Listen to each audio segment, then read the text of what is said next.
So, TNT tsaka NLEX, no? So, ito yung first game kahapon.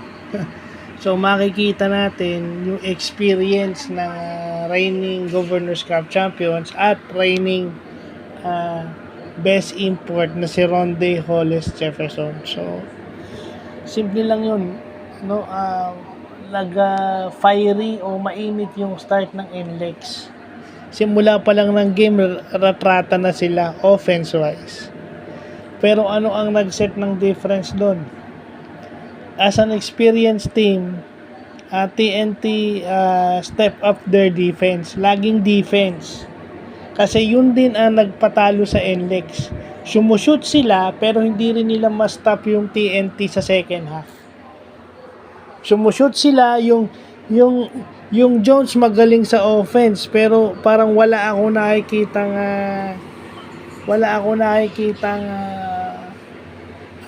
defensive mindset nitong import na to. Magaling umiscore but wala ako nakikitang defense dito.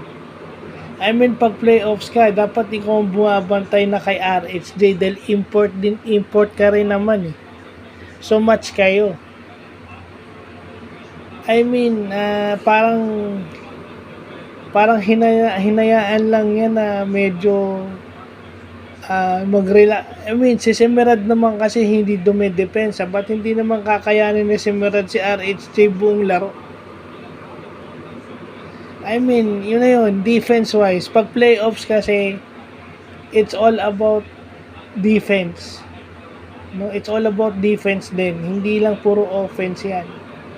Kasi kahit umi-score ka, kung hindi mo naman ma-stop yung kalaban mo, matatalo ka rin. Yun yung nangyari. Ang in-score ng NLEX is 102. Pero ang in-score ng TNT 107. So, ibig sabihin, yung second half, yung defense nila medyo suspect. So, yun lang po.